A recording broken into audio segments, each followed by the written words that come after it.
The sun dipped low on the horizon as we made our way down the long, winding road that led to the old Savannah house. The house, nestled deep within the heart of Georgia's countryside, had a reputation that stretched far beyond the small town that claimed it.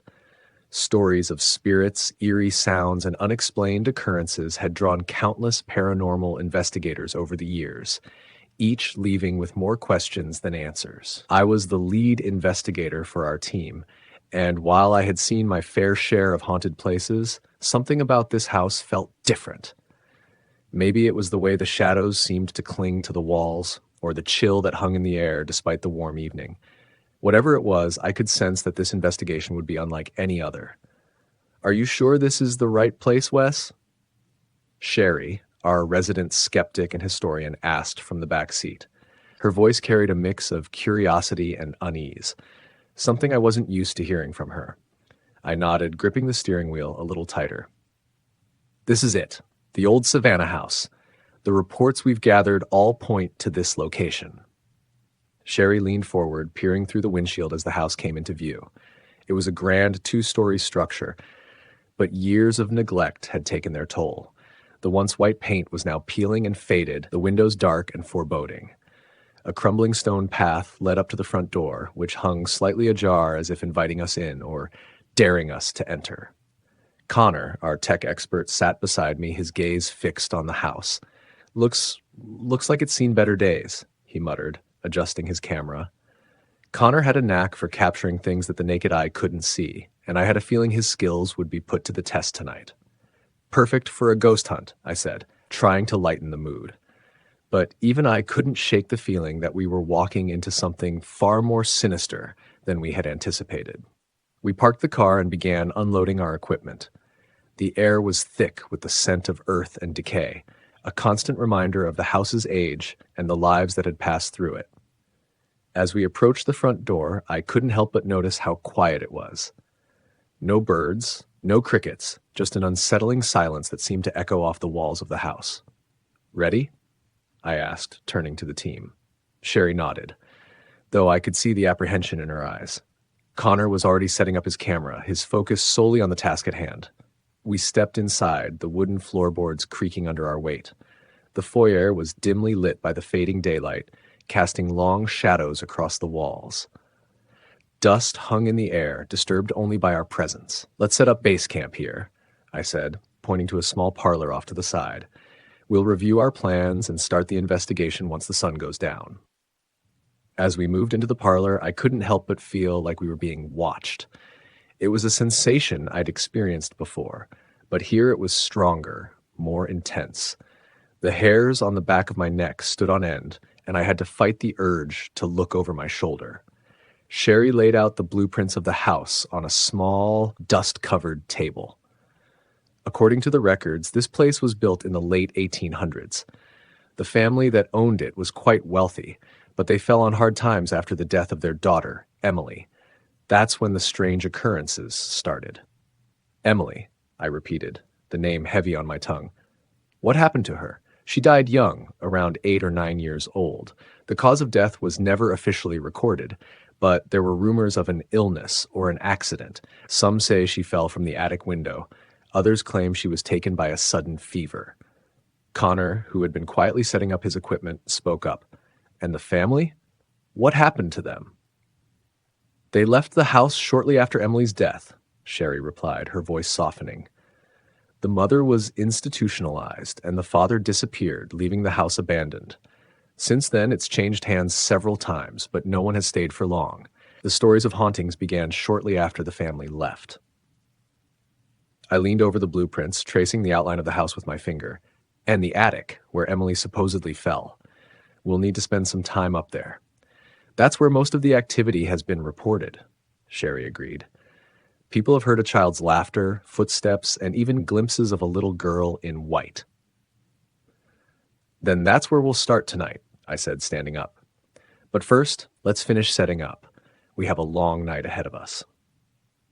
As we continued our preparations, the sun dipped below the horizon, plunging the house into darkness. The silence outside seemed to seep into the walls, and I could feel the weight of the house pressing down on us. The investigation had officially begun, and with it, the first steps into the unknown. The night had fully settled in, wrapping the old Savannah house in a blanket of darkness. The only light came from the few lanterns we'd placed strategically around the parlor, casting eerie shadows that danced on the walls. The house creaked and groaned, as if it were alive, reacting to our presence. The silence was almost unbearable, each of us listening for any sound, any sign that we were not alone. Connor was busy setting up the last of the static cameras in the main hallway, his face illuminated by the glow of his monitor. Sherry, with her notebook in hand, was jotting down the initial observations, her brow furrowed in concentration. I stood near the doorway, my eyes fixed on the staircase that led to the second floor. The attic was up there, and I could already feel a pull towards it, like it was beckoning us to come closer. "Okay, cameras are live," Connor announced, breaking the silence. "We should be able to monitor everything from here." Sherry looked up from her notes. "Where do we start?" "The attic," I said, almost without thinking. "We need to see if we can make contact with Emily." The three of us exchanged glances, and for a moment I could see the hesitation in their eyes. But this was why we were here.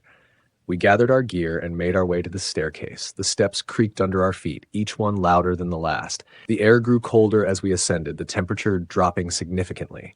I could feel a chill settling in my bones, a cold that wasn't just physical, but something deeper, more unnerving. We reached the top of the stairs and found ourselves standing in front of the attic door.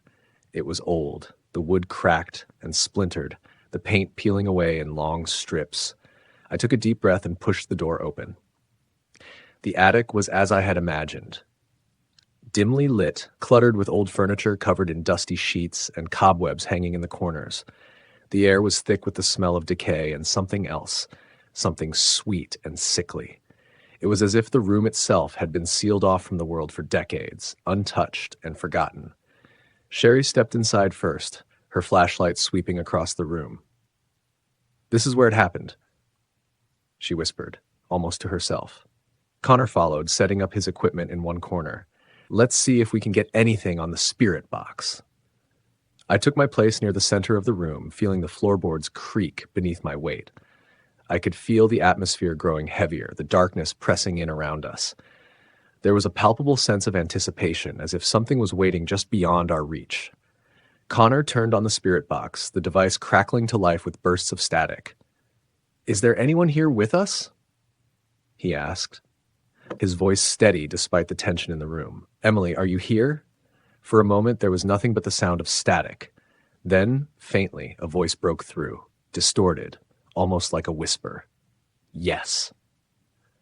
We exchanged quick glances, the hairs on the back of my neck standing on end.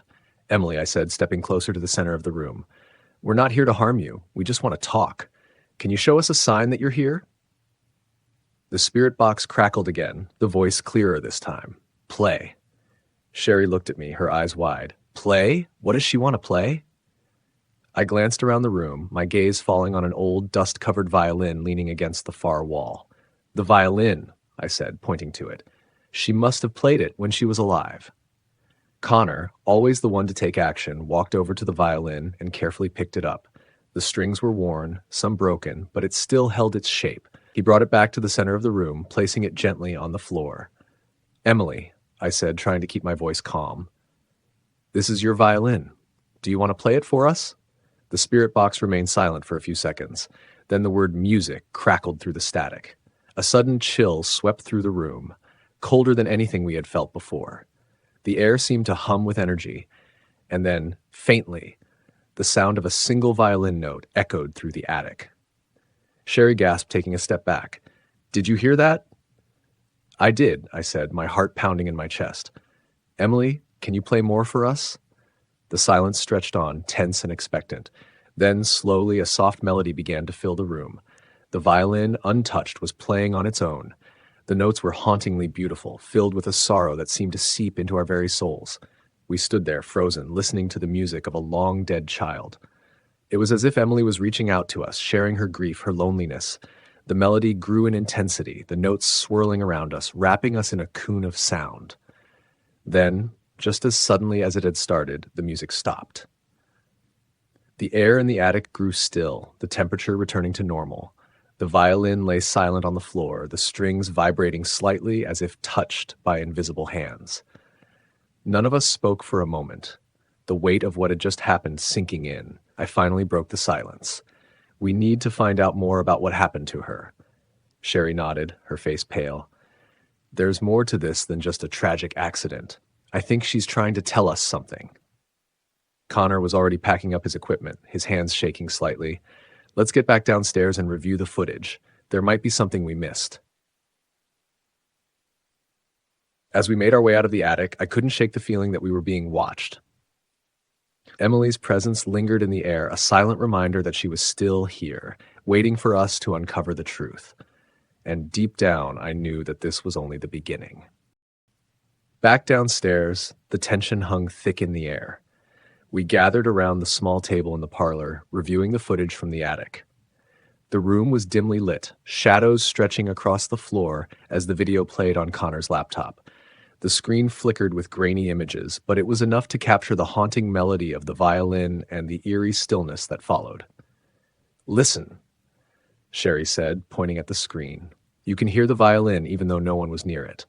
This is incredible." Connor nodded, his eyes glued to the monitor. "It's more than incredible. It's undeniable proof that something is here. But the question is, why is Emily still haunting this place?" I leaned back in my chair, the weight of the night pressing down on me. There has to be more to the story.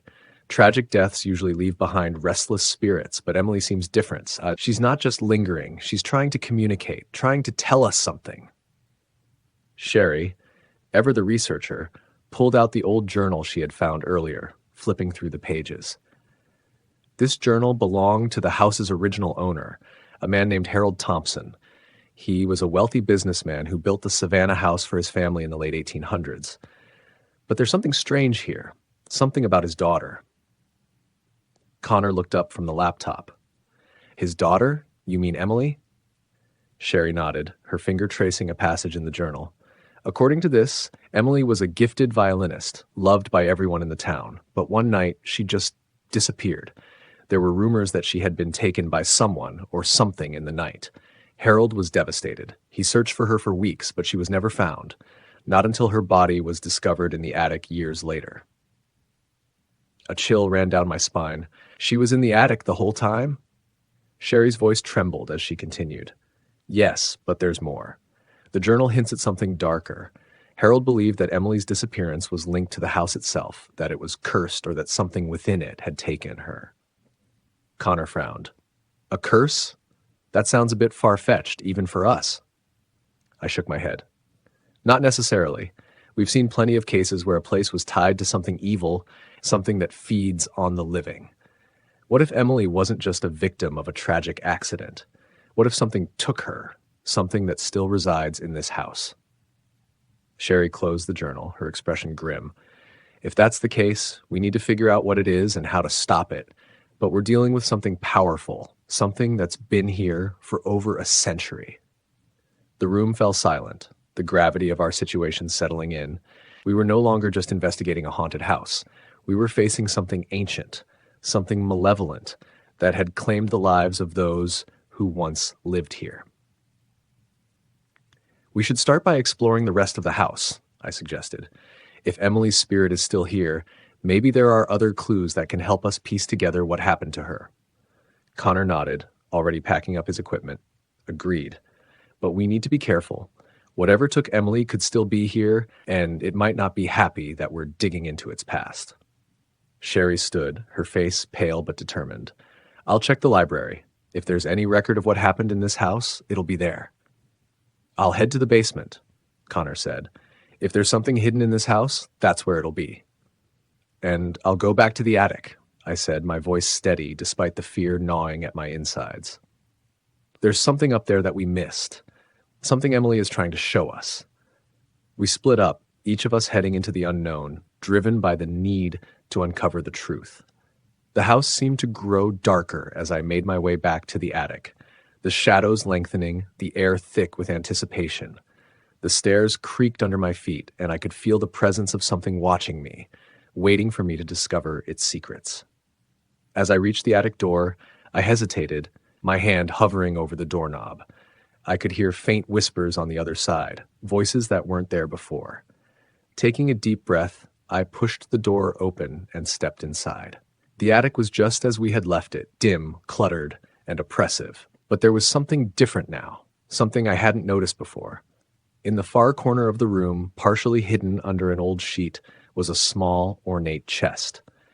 My heart pounded in my chest as I approached it, the whispers growing louder, more urgent. I knelt down, carefully lifting the sheet away.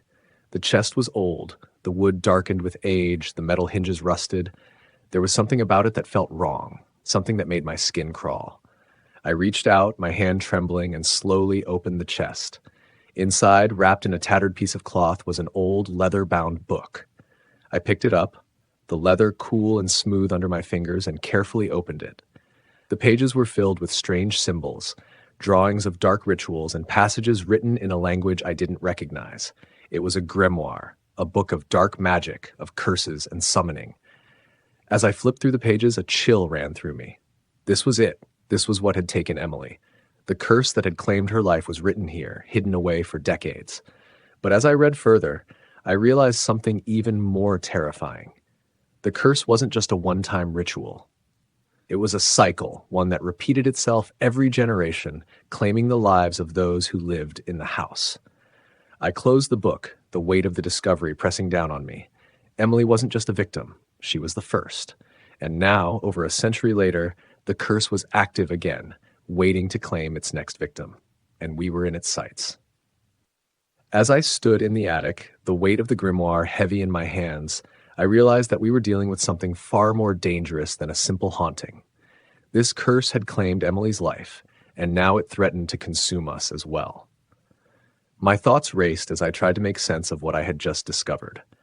The grimoire was filled with dark rituals, strange symbols, and unsettling passages, all pointing to a malevolent force tied to the house. I knew I had to share this with the others. They needed to understand what we were up against, and we had to figure out how to break the curse before it was too late. I quickly made my way back downstairs, the stairs creaking ominously under my feet, as if the house itself was warning me to stop. Connor and Sherry were already waiting for me in the parlor, their faces pale and anxious. They had both been searching different parts of the house, but it was clear that neither had found anything as significant as what I held in my hands. "I found something," I said, my voice tight with urgency. "It's a grimoire, an old book of dark magic. The curse that took Emily's life is in here, and it's still active." Sherry's eyes widened as she stepped closer, peering at the ancient book in my hands. A curse that would explain the strange occurrences we've been experiencing, but how do we stop it? Connor, ever the skeptic, frowned as he examined the book. "Are we sure this isn't just some old superstition? I mean, curses and dark magic? It sounds like something out of a horror movie." I shook my head, my grip tightening on the grimoire. "I don't think it's just superstition, Connor. The book describes rituals that align with everything we've seen tonight. The violin playing on its own, the strange images on the spirit box, and the overwhelming sense of dread that seems to hang over this house." Sherry nodded in agreement, her voice trembling slightly. "There's no denying that something terrible happened here, and if we don't do something, it could happen again." Connor let out a long breath, rubbing the back of his neck as he considered our next move. "Okay, so what do we do? How do we break the curse?" I opened the grimoire to the section on the curse, the old pages crackling softly under my fingers. "There's a ritual we can perform to break the curse, but it's dangerous. We have to perform it in the attic where the curse was first cast. We'll need to use specific items that are tied to Emily, her violin, for one, and we'll need to do it before midnight." Sherry's face paled even more. "And what happens if we don't do it in time?" I hesitated, the words catching in my throat. "If we fail, the curse will consume us, just like it did Emily." The room fell silent, the gravity of our situation sinking in. We were facing an ancient evil, one that had already claimed at least one life, and now it was coming for us. But we couldn't back down, not when there was still a chance to save ourselves and put an end to the curse once and for all. "Then we don't have a choice," Connor finally said, his voice firm. "We perform the ritual, we break the curse, but we do it together." Sherry nodded, a determined look in her eyes. Together. I glanced down at the grimoire, my heart pounding in my chest. The words on the page seemed to pulse with an eerie energy, as if the book itself was alive. But I pushed my fear aside, knowing that this was our only chance. Let's gather what we need, I said, closing the book. We don't have much time. We quickly divided up the tasks. Sherry went to retrieve Emily's violin from the parlor, where it had been left after the strange occurrence earlier. Connor headed to the kitchen to gather candles and matches, essential for the ritual. I stayed in the parlor, studying the instructions in the grimoire, making sure I understood every step of the ritual. As I read, the house seemed to close in around me, the shadows growing darker, the air colder. I could feel the presence of something malevolent watching us, waiting for us to make a mistake. But I couldn't let fear control me. We had to be precise, deliberate. One wrong move could doom us all. Sherry returned with the violin, handling it carefully as if it were the most delicate thing in the world. I've got it, she said, placing it gently on the table. What's next? Connor followed shortly after, his arms full of candles, matches, and other supplies. We're ready when you are, he said, setting everything down beside the violin. I took a deep breath and opened the grimoire to the page with the ritual instructions. We need to set up in the attic. The ritual requires us to create a protective circle around the violin and light the candles at each point. Then we'll recite the incantation from the book. We have to be careful. Any disruption could cause the ritual to fail. Sherry and Connor both nodded, their expressions serious. We were about to walk into the heart of the curse, into the very place where it had first been cast, but we had no other option. It was either face the darkness head on or risk being consumed by it. With the necessary items in hand, we made our way back up to the attic. The house seemed to groan and creak around us, as if it knew what we were about to do and was trying to stop us. The air grew colder the closer we got, our breaths visible in the dim light. When we reached the attic, the oppressive atmosphere hit us like a physical force. The shadows seemed to twist and writhe around us, and the faint sound of a violin playing filled the air once more. But we pressed on, determined to see this through. We carefully set up the ritual space, placing the violin in the center of the attic and arranging the candles around it in a perfect circle. The air was thick with tension, the faint whisper of the curse brushing against our minds as we worked. Finally, everything was in place. I held the grimoire in one hand, the other steadying the pages as I prepared to read the incantation. Sherry and Connor stood beside me, their faces pale but resolute. Are we ready? I asked, my voice barely above a whisper. They both nodded, their eyes fixed on the violin in the center of the circle. I took a deep breath, the cold air stinging my lungs, and began to read the incantation. The words were foreign, ancient, and they seemed to vibrate in the air as I spoke them. The room grew colder, the shadows darker, and the violin began to tremble as if it were alive. As the final words left my lips, the candles flickered violently, their flames stretching high into the air. The violin let out a mournful wail, the sound echoing through the attic like a cry from the depths of the abyss. The shadows around us swirled and twisted, growing more chaotic with each passing second. And then, suddenly, everything stopped. The candles went out, plunging us into darkness. The violin was silent. The shadows were still. For a moment, we stood there in the pitch black, our hearts pounding in our chests. Had it worked? Had we broken the curse? But before we could breathe a sigh of relief, a cold, malevolent presence washed over us. The darkness around us seemed to pulse with energy, and I realized with a sinking feeling that the ritual had awakened something ancient and evil. And it was angry. The darkness in the attic seemed to press in on us from all sides, thick and suffocating. The malevolent presence that had been awakened by the ritual was palpable, a cold, creeping dread that seeped into our very bones. We stood frozen, unsure of what to do next, as the silence stretched on, broken only by the faint creaks and groans of the old house. My mind raced, trying to comprehend what had gone wrong. We had followed the ritual exactly as the grimoire had instructed, but instead of breaking the curse, it felt as though we had unleashed something far worse. The air was heavy with the weight of unseen eyes watching us, and I could feel the hairs on the back of my neck standing on end. Did it work? Sherry's voice was barely more than a whisper, trembling with fear. Is it over? I... I don't know, I admitted, my voice just as shaky. But something isn't right. Connor took a step closer to me, his eyes darting around the darkened attic. We need to get out of here. Whatever we've done, it's not safe to stay. He was right. The oppressive atmosphere was growing more intense by the second, as if the very walls were closing in on us. But just as we turned to leave, a chilling sound froze us in our tracks. It was the sound of footsteps, slow and deliberate, coming from somewhere in the darkness behind us.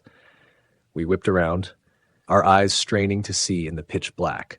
But there was nothing, only the suffocating void. The footsteps continued, growing louder and closer, until it felt as though they were right behind us. I fumbled for my flashlight, my hands shaking, and switched it on, the beam cutting through the darkness. But the light revealed nothing. No figure, no source for the footsteps. And yet, they continued, now accompanied by a low, guttural growl that seemed to vibrate through the floor. What the hell is that? Connor's voice was tight with panic, his eyes wide with terror. I don't know, but we need to move, now, I urged, my heart pounding in my chest. We started for the door, but as we did, the temperature in the attic plummeted, the air turning icy cold. Our breaths came out in visible puffs of mist, and the sense of dread intensified, weighing down on us like a physical force. The footsteps quickened, now echoing all around us, and the growl grew louder, more menacing. Suddenly, the attic door slammed shut with a deafening bang, plunging us into an even deeper darkness. We all jumped, our fear escalating into full-blown panic. Open it! Get the door open! Sherry cried, her voice rising in terror. Connor lunged for the door, yanking at the handle, but it wouldn't budge. It was as if some unseen force was holding it shut, trapping us inside with whatever malevolent entity we had awoken. Desperation clawed at me as I swung the flashlight around, searching for any way out, but all I could see were the decaying beams and old boxes that filled the attic. The growl was louder now, a low, rumbling sound that seemed to reverberate through the entire house, and the footsteps were closer than ever. Please open the door! Let us out! Sherry pleaded, tears streaming down her face as she pounded on the door. Connor gritted his teeth, pulling harder on the handle, but it was no use. We were trapped, and whatever was in the attic with us wasn't going to let us go. The flashlight flickered, the beam wavering, and my heart sank as I realized the batteries were dying. I frantically shook the flashlight, trying to coax more life out of it, but the light continued to dim, casting long, eerie shadows that seemed to move on their own. We have to do something, Connor shouted, his voice cracking under the strain. We can't just stand here and wait for whatever that thing is to get us. But what could we do? The grimoire had failed us, and now we were at the mercy of a force we couldn't see, couldn't fight. Panic clawed at my throat as the flashlight's beam finally sputtered out, leaving us in complete darkness. And then from the blackness, a voice, cold, whispering, and full of malice. Leave this place, or join her in death. The voice was disembodied, echoing from all directions at once. It was filled with an ancient rage, a hatred that chilled me to the core. My mind flashed to Emily, to the curse that had claimed her life, and I knew without a doubt that this was the same entity that had taken her. But we couldn't leave. The door was locked, and the windows were sealed shut. We were trapped in the heart of the curse, at the mercy of the very darkness we had tried to banish. The footsteps stopped abruptly, the growl replaced by an eerie silence that was somehow even more terrifying.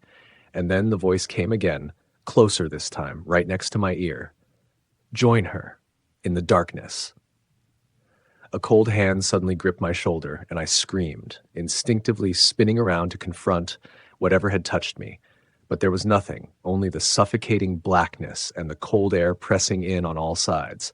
Sherry was sobbing now, her hands clutching at Connor as she tried to keep her composure. Connor, for his part, looked as though he was barely holding it together, his eyes wide with terror. I knew we couldn't stay there, paralyzed by fear. We had to do something, anything, to break free of this nightmare. Everyone, hold hands, I said, my voice shaking but determined. We have to stay together. They both reached out, and we linked hands, forming a small circle in the middle of the attic. I closed my eyes, trying to block out the terror that threatened to overwhelm me, and focused on the only thing I could think of, the ritual. We have to finish the ritual, I said, forcing the words out. We have to send this thing back to where it came from. But the grimoire, it didn't work, Sherry sobbed. What if it's too late?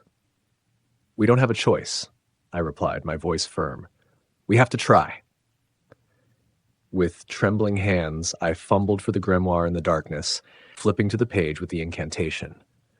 My fingers brushed over the ancient text, and I began to recite the words again, this time with all the strength and resolve I could muster.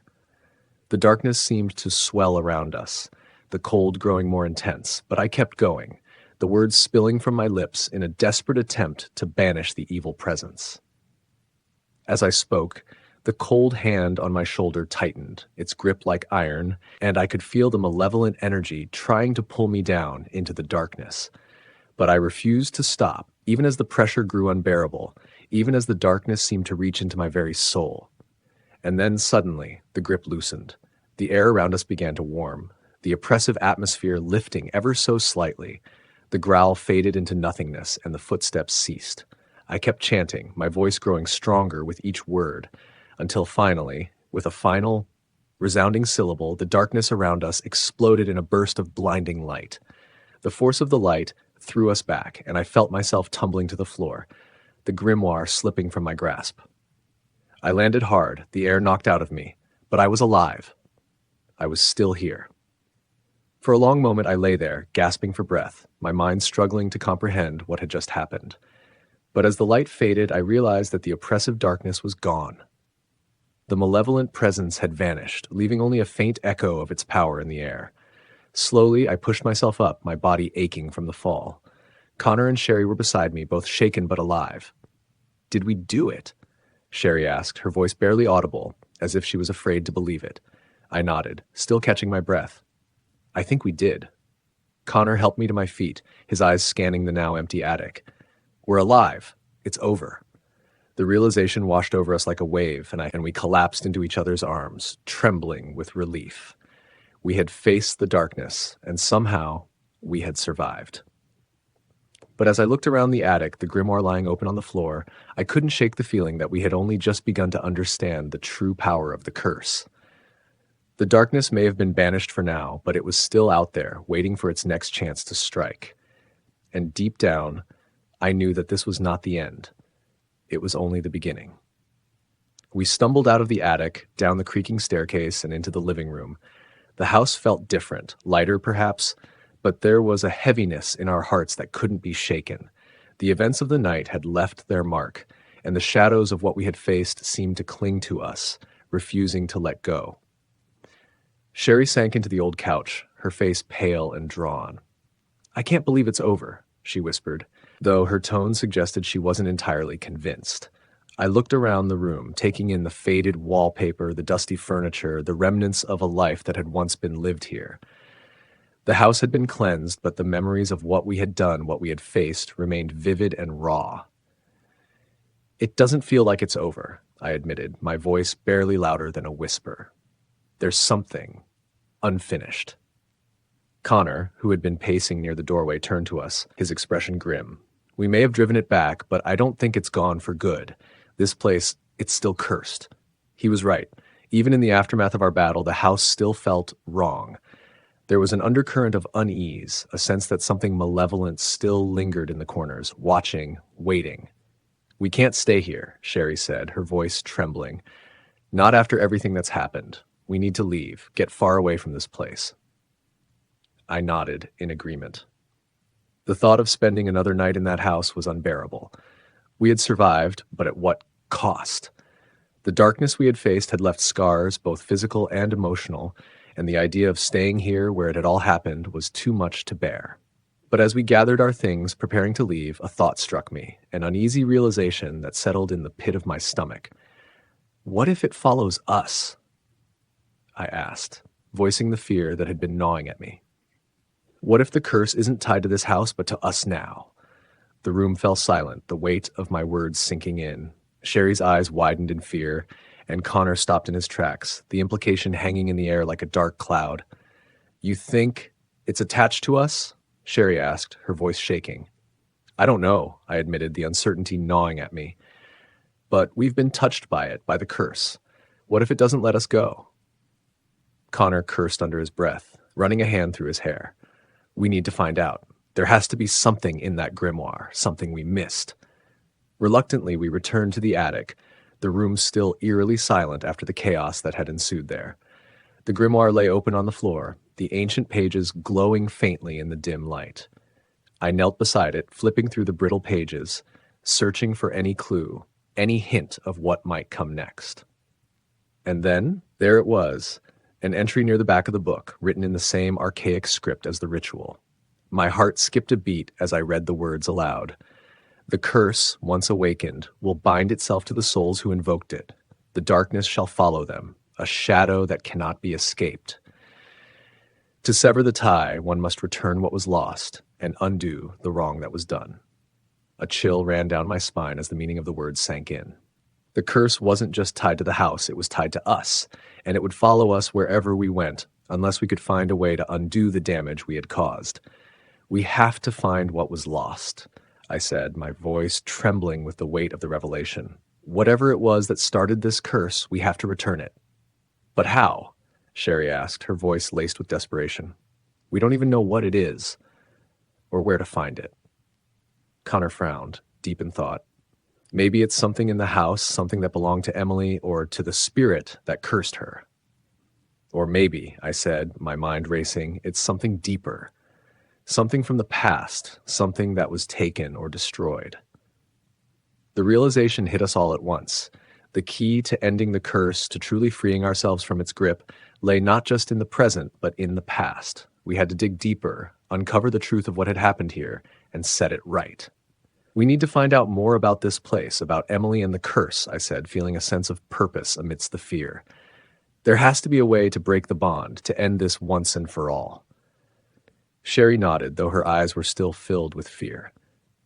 But where do we start? How do we even begin? We start by leaving this house, Connor said firmly. We need to get out of here, regroup, and figure out our next move.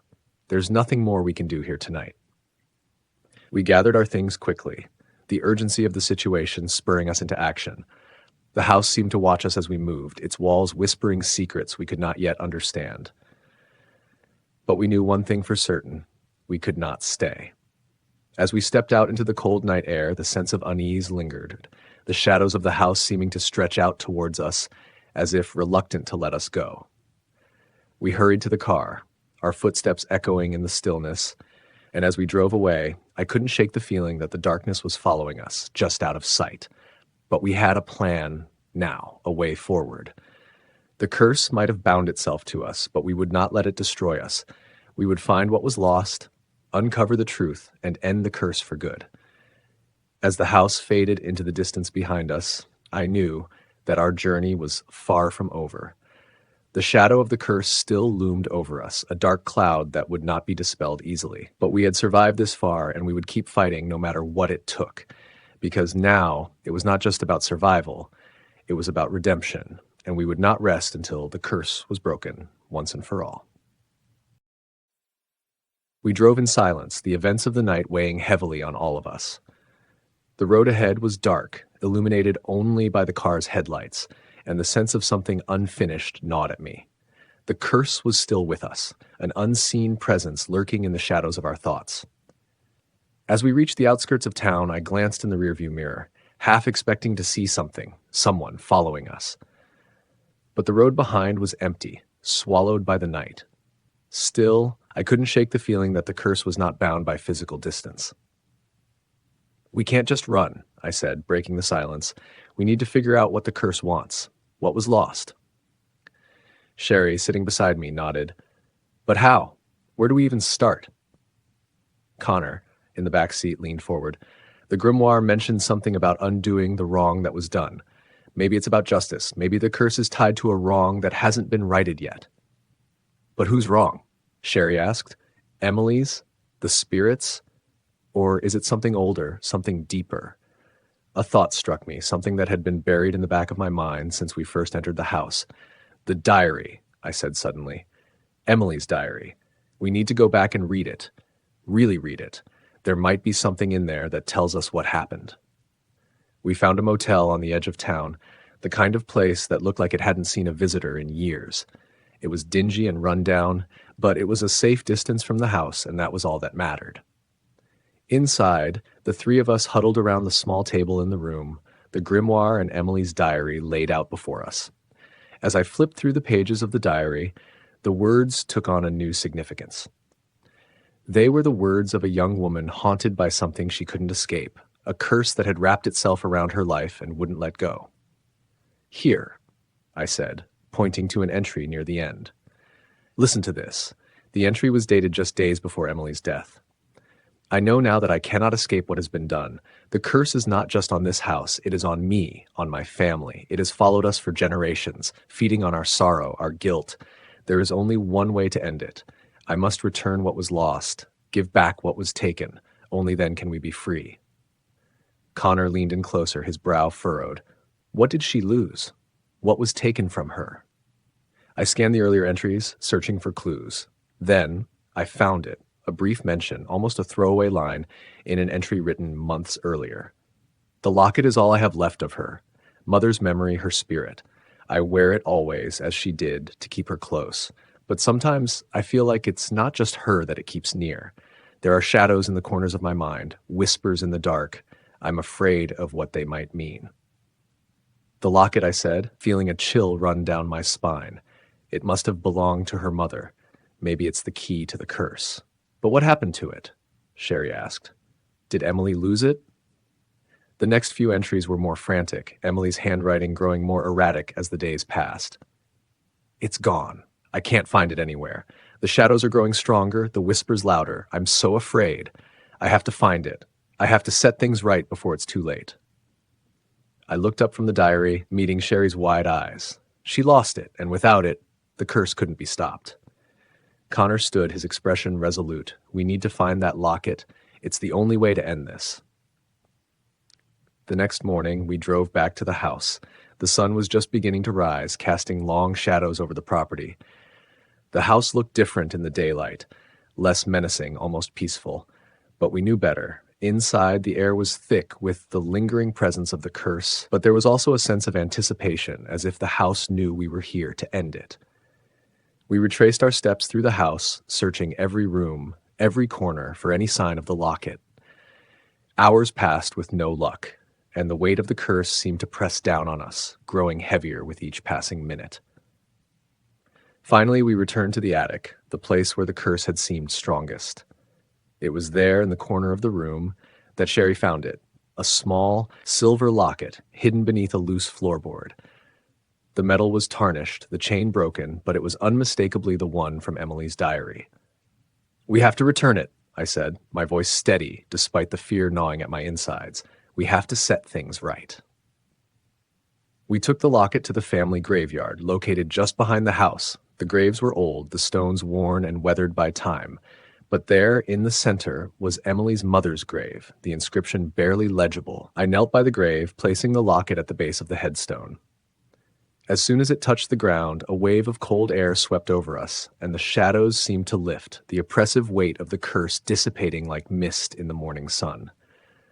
We stood in silence for a long moment, the realization that it was finally over sinking in. The house was quiet now, truly quiet, and the lingering presence of the curse was gone. We had done it. We had returned what was lost and broken the bond that had held the curse in place for so long. As we walked away from the graveyard, I felt a sense of peace that I hadn't felt in what seemed like forever. The curse was gone. The darkness lifted. We were free. But as we got into the car and drove away, I couldn't help but glance back at the house one last time. It stood there, silent and still, bathed in the golden light of the rising sun. It looked just like any other old, abandoned house. But I knew that it was more than that. It was a place where darkness had once thrived, where a curse had taken root and festered for generations. And though we had ended it, the memories of what had happened there would never truly fade. As we drove into the distance, leaving the house behind, I knew that we had done the right thing. But the shadow of what we had faced would stay with us, a reminder of the darkness that can lurk in even the most peaceful places, and the strength it takes to confront it. And in the end, that was all we could do. Face the darkness, fight it, and hope that, in the end, the light would prevail.